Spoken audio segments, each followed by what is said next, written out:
और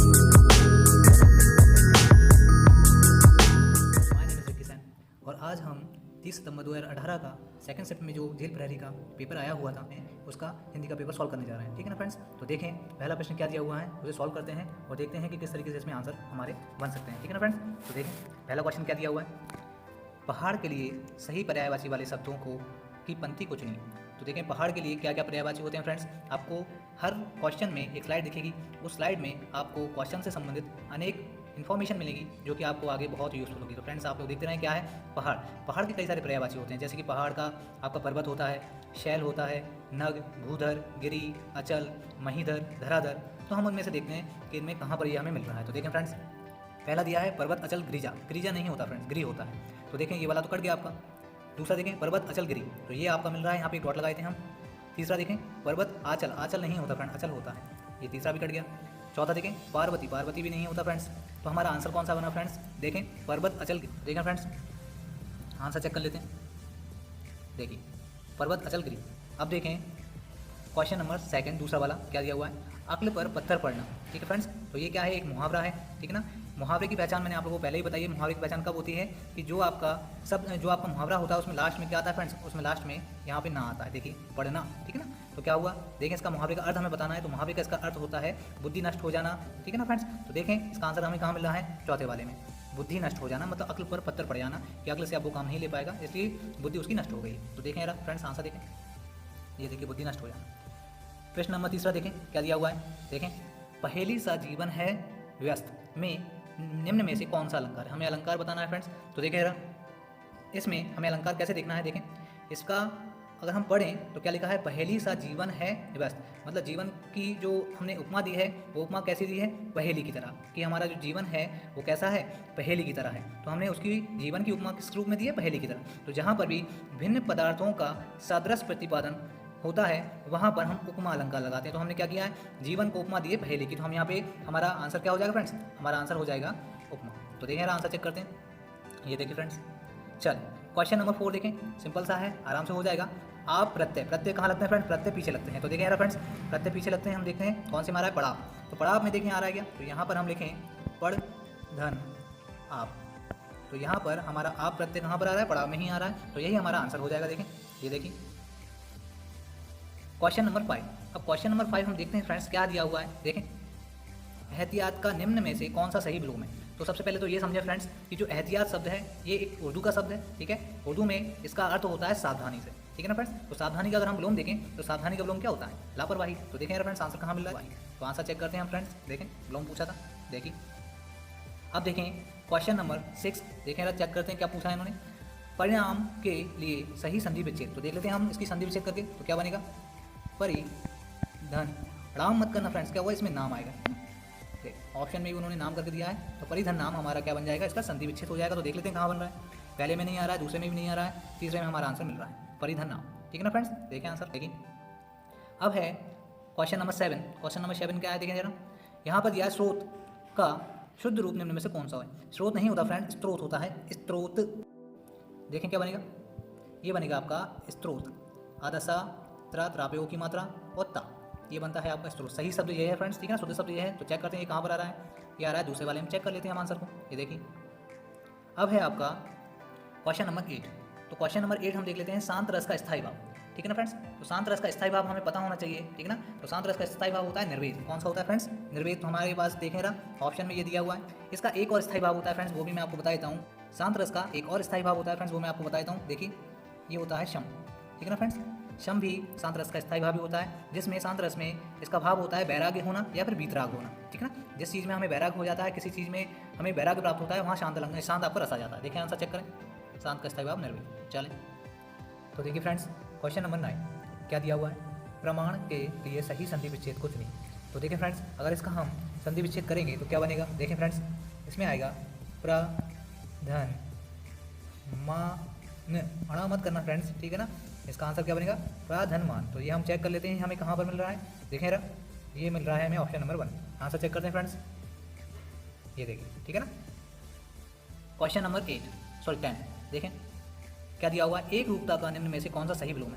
एक रूपता मतलब एक ही रूप वाला, और इसका हम अगर विलोम देखेंगे तो अनेक रूप। तो देखेंगे कहाँ पर मिलेगा आपको अनेक रूप वाला, देखें पहले वाले में आपको मिल जाएगा अनेक रूप। चेक करें आंसर, देखिए।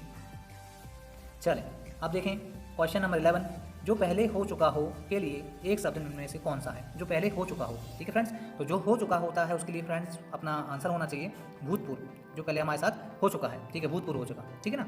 वर्तमान क्या होता है फ्रेंड्स? वर्तमान जो चल रहा हो वो वर्तमान में आता है। अभूतपूर्व जो पहले कभी ना हुआ हो, अभूतपूर्व जो पहले कभी ना हुआ हो उसे बोलते हैं अभूतपूर्व। और भविष्य, भविष्य क्या होता है फ्रेंड्स? जो होने वाला हो वो उस काय में आता है फ्रेंड्स, भविष्य भविष्य में आता है। देखें आंसर, चेक करें, भूतपूर्व। देखें फ्रेंड्स क्वेश्चन नंबर 12 क्या दिया हुआ है? जो ईश्वर को न माने के लिए एक शब्द निम्न में से कौन सा है? तो देखें पहले में दिया है नास्तिक, ठीक है, ये तो आप आसानी से बता दोगे, आप लोगों को पता भी होना चाहिए कि जो ईश्वर को न माने उसे नास्तिक कहते हैं और जो ईश्वर को मानता है उसे आस्तिक बोला जाता है। तो यहाँ पे देखें ये नास्तिक मत लगा देना फ्रेंड्स, नास्तिक नहीं होगा, और ना मस्तक नतमस्तक होगा, ना ही आस्तिक, और ये नास्तिक होता है फ्रेंड्स, ठीक है ना फ्रेंड। नास्तिक बड़ा ना आएगा तो नास्तिक आपका सही हो जाएगा। आस्तिक कौन होता है? जो ईश्वर को मानता है। चलिए आंसर चेक करें, देखिए नास्तिक। अब है क्वेश्चन नंबर 13, याक्षणी का शुद्ध रूप निम्न में से कौन सा है? तो देखें पहले याक्षणी का कैसे लिखते हैं फ्रेंड्स, ये होता है याक्षणी, ठीक है फ्रेंड्स, ऐसे ऐसे लिखा जाता है याक्षणी। तो हमारे ये आंसर कहाँ मिल रहा है? Option number 4। मैं इसके बारे में आपको थोड़ी सी जानकारी देता हूँ फ्रेंड्स। जो याक्षणी होते हैं ये एक प्रकार की जाति होती थी जो बहुत पहले ज़माने में होती थी, ठीक है, जैसे यक्ष होते थे, देवदानव होते थे, ठीक है ना। तो उन्हीं के बाद में एक और जाति आती थी जैसे यक्षणी बोला जाता था, ये स्त्री रूप में था फ्रेंड्स, ठीक है, इसी लिंग में था। तो जैसे यक्ष होते हैं तो यक्ष काय में होते हैं, पुरुष लिंग में, और यही यक्षणी जो होती थी वो क्या होती थी? एक प्रकार की शक्ति होती थी, जादू की शक्ति कहलाती थी। तो क्या होता है, इन्हें हम इस तरीके से लिखते हैं यक्षणी, ठीक है ना फ्रेंड्स। चल देखें, एक इन्फॉर्मेशन थी मैं आपको देना चाहता था। चलिए देखें और आंसर चेक करें, हो रहा है, देखिए फ्रेंड्स क्वेश्चन नंबर 14 देखें फ्रेंड्स क्या दिया हुआ है? प्रति उपसर्ग से बना शब्द निम्न में से कौन सा है? उपसर्ग फ्रेंड्स कौन से होते हैं? उपसर्ग होते हैं आपके जो आगे लगते हैं, शब्द के आगे लगते हैं। तो देखें प्रति कहाँ पर मिला है? पहले में नहीं है, दूसरे में प्राति नहीं है, तीसरे में प्रीति नहीं है, चौथे में आपको मिल जाएगा प्रतिवाद, ठीक है ना फ्रेंड्स। तो इसमें आपको जो शब्द है प्रतिवाद, यहाँ पर उपसर्ग क्या लगा हुआ है? आपका प्रति। देखें यार आंसर चेक करें, ये देखिए। तो देखें फ्रेंड्स क्वेश्चन नंबर 15 क्या दिया हुआ है? प्रति उपसर्ग से बना शब्द निम्न में से कौन सा है? देखिए फ्रेंड्स एक ही शब्द से दो आपके प्रश्न बन गए हैं, तो आप लोगों को ये आपके उपसर्ग वगैरह अच्छे से आने चाहिए। देखें ना, चेक करते हैं क्या है प्रति उपसर्ग से बना शब्द निम्न में से कौन सा है? तो प्रति उपसर्ग से देखें ना, ऑप्शन नंबर फर्स्ट देखें, नहीं है, दूसरा भी प्राति नहीं है, प्रीतिघात नहीं है, प्रतिघात। तो प्रतिघात आपका क्या हो जाएगा? देखें फ्रेंड्स इसका अगर हम विक्रय करें क्या बनेगा? प्रति धन घात, ठीक है ना फ्रेंड्स। तो यहाँ पर प्रति उपसर्ग आपको इसमें मिल जाएगा, तो आपका आंसर हो जाएगा ऑप्शन नंबर 4, ठीक है ना फ्रेंड्स। चेक करें, देखिए क्वेश्चन नंबर 16 देखें फ्रेंड्स क्या दिया हुआ है? पंच तत्व में निम्न में से कौन सा समास है? ये भी फ्रेंड्स मैंने आपको पहले ही बताया, मेरे प्रीवियस जो आप लोग वीडियो देखेंगे जेल प्रहरी के, उनमें ये कई बार आया हुआ है पंच तत्व। तो क्या दिया गया है देखें फ्रेंड्स, पंच तत्व क्या है? इसमें हमें समास बताना है। तो मैंने आपको बताया था कि जिन शब्दों में आगे का जो शब्द है वो एक संख्यावाचक आ जाए, कैसा आ जाए फ्रेंड्स? संख्यावाचक, ठीक है ना। तो उन शब्दों में हमारा समास कौन सा होता है फ्रेंड्स? उन शब्दों में हमारा समास होता है द्विगु समास, ठीक है ना फ्रेंड्स। तो यहाँ लिखा हुआ है पंच तत्व मतलब 5 तत्वों वाला, तो यहाँ पर आपका आंसर क्या हो जाएगा फ्रेंड्स? द्विगु। देखें ना, द्विगु समास हो जाएगा। देखें आंसर चेक करें, देखिए फ्रेंड्स, ठीक है ना। अब देखते हैं क्वेश्चन नंबर 17। क्वेश्चन नंबर 17 देखें फ्रेंड्स क्या दिया हुआ है? हर फन मौला का सामासिक विग्रह निम्नलिखित में से कौन सा है? हमें बताना है कि हर फन मौला इसमें समास विग्रह कौन सा है। तो हमें ये पता होना चाहिए फ्रेंड्स कि ये कौन सा आपका समास है, ठीक है ना फ्रेंड्स, और इसका मतलब क्या होता है। तो मैं आपको बताऊंगा क्या है कि हर फन मौला का आप आसानी से लगा दोगे कि हर फन में मौला, पहला ही आपका आंसर हो जाएगा हर फन में मौला, ठीक है। ये तो उसका समास विग्रह हो गया। अब आपको ये भी पता होना चाहिए फ्रेंड्स कि इसमें कौन सा समास है। तो ये आपको पता होना चाहिए, इसमें आपका तत्पुरुष समास है, ठीक है ना फ्रेंड्स, तत्पुरुष समास है। चल देखें रहा, ठीक है ना फ्रेंड्स। तो इसका अर्थ होता है, मैं आपको इसका अर्थ बता देता हूँ। हर फन मौला का मतलब होता है फन मतलब काम, ठीक है ना फ्रेंड्स। फन का मतलब क्या होता है? काम। तो यहाँ पर हर फन मौला मतलब हर काम में निपुण, मौला मतलब निपुण होना। तो जो हर फन मौला होता है उसका अगर हम अर्थ देखें क्या होता है कि सभी कामों में निपुण होना या कुशल होना, ठीक है ना फ्रेंड्स। चलें आंसर चेक करें, पहला वाला हमारा आंसर है, देखें ना, चेक करते हैं, देखिए हर फन में मौला, ठीक है। अब देखिए क्वेश्चन नंबर 18 क्या दिया हुआ है? नदी के लिए सही पर्यायवाची वाले शब्दों की पंक्ति को सुनिए।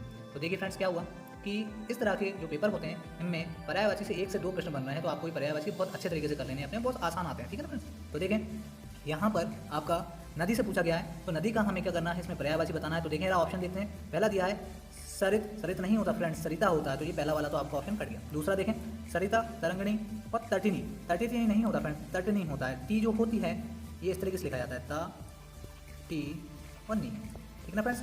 जो टा होता है वो छोटी छोटी की मात्रा आती है उसमें। तो देखें फ्रेंड्स, ये हमें सिर्फ इसमें मिल रहा है। तो देखें सरिता, तरंगणी और तटनी, ये वाला हमारा आंसर सही हो जाएगा। तो आंसर चेक करते हैं फ्रेंड्स क्या है, देखें चलें अब देखें क्वेश्चन नंबर 19, ठीक है ना फ्रेंड्स। अब क्वेश्चन नंबर 19 देख देते हैं। और मैं एक इसमें आपको क्वेश्चन नंबर जो 18 है इसमें कई सारे इसके पर्यायवाची होते हैं, वो भी मैं आपको बता देता हूँ। जैसे कि नदी के पर्यायवाची सरिता, तटनी, वाहिनी, तरंगणी, निरक्षणी, शैलजा, जयमाला, नद, शैवालिनी और प्रवाहिनी होते हैं, ठीक है ना फ्रेंड्स।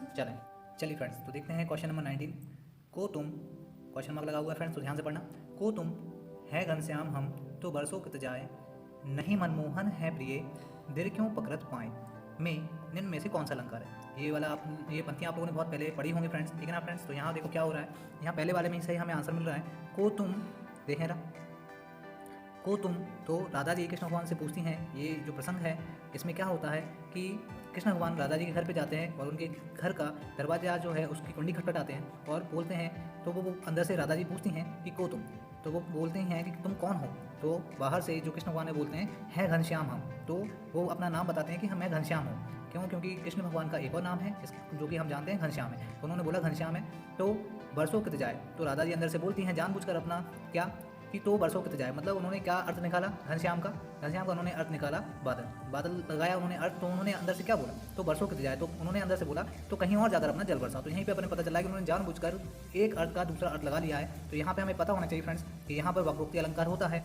वक्रोक्ति अलंकार की हम परिभाषा देखते हैं क्या होती है। जहाँ बात किसी एक आशय में कही जाए और सुनने वाला उससे भिन्न दूसरा अर्थ लगा ले तो वहाँ वक्रोक्ति अलंकार होता है फ्रेंड। जैसे कि अगर इसका उदाहरण देखें तो क्या होता है फ्रेंड्स, देखें एक कबूतर देख हाथ में पूछा कहाँ अपर है, उसने कहा अपर कैसा, वह उड़ गया सपर है। तो ये भी एक उदाहरण है, ये काय का उदाहरण था फ्रेंड्स वक्रोक्ति का, जो कि बहुत आता है, मैंने आपको बताया। इस उदाहरण में क्या होता है कि जहाँ पर जहांगीर ने दूसरे कबूतर के बारे में पूछा और पूछने के लिए अपर शब्द का प्रयोग किया, पर जबकि नूरजहां ने अपर का अर्थ बिना पर वाला समझकर उत्तर दिया है, ठीक है ना फ्रेंड्स। तो यहाँ पर क्या होता है, जानबूझकर जब एक शब्द का दूसरा अर्थ लगा लिया जाता है वहाँ पे वक्रोक्ति अलंकार होता है।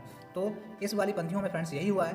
जो राधा जी हैं उन्होंने घनश्याम का जानबूझकर अर्थ बादल लगाया हुआ है, ठीक है ना फ्रेंड्स, क्योंकि बादल तो उनके घर के बाहर आके कुंडी नहीं कर सकता ना फ्रेंड्स, इसलिए इसमें कौन सा अलंकार हो जाएगा, वक्रोक्ति अलंकार। चलिए आंसर चेक करते हैं फ्रेंड्स, देखें ये देखिए। चलें अब देखें क्वेश्चन नंबर 20 क्या दिया हुआ है।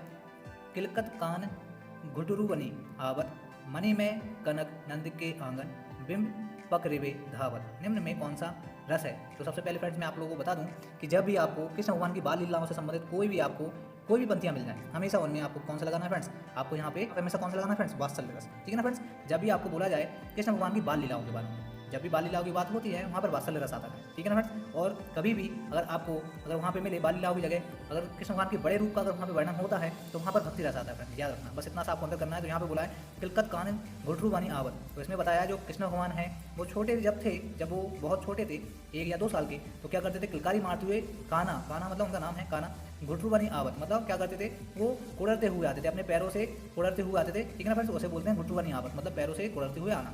मणि में कनक नंद के आंगन, बिंब पकड़े धावल, तो क्या है उन्होंने बताया है क्या, जो कृष्ण भगवान थे जो बाल रूप उनका था कनक के समान बताया, कनक मतलब होता है सोने के समान, ठीक है ना फ्रेंड्स। तो नंद के आंगन मतलब नंद जो उनके पिताजी थे, ठीक है ना, कृष्ण भगवान के जो पिताजी थे नंद, तो नंद के आंगन उनके घर में घूमते हैं, बिंब पकड़े धावल मतलब कैसा बताया कि एक सोने की तरह उनका प्रतिबिंब होता था। चलिए निम्न में कौन सा रस पूछा है तो हमने बता दिया, इसमें कौन सा होता है फ्रेंड्स, वात्सल्य रस। वात्सल्य रस का मैं आपको परिभाषा भी बताता हूँ क्या होता है। माता का पुत्र के प्रति प्रेम, बड़ों का छोटे के प्रति प्रेम, बड़े भाई या बहन का छोटे भाई या बहन के प्रति स्नेह जो होता है उसे हम वात्सल्य रस बोलते हैं। वात्सल्य रस का स्थायी भाव वात्सल्यता या अनुराग कहलाता है, ठीक है ना फ्रेंड्स। या तो इसका स्थायी भाव हम देखें, जैसे हम क्या बोलते हैं वात्सल्यता, ये स्थायी भाव होता है फ्रेंड्स वात्सल्य का, और या फिर से हमें ये होता है आपका अनुराग, ठीक है ना फ्रेंड्स। चलिए आंसर चेक करते हैं, देखिए फ्रेंड्स।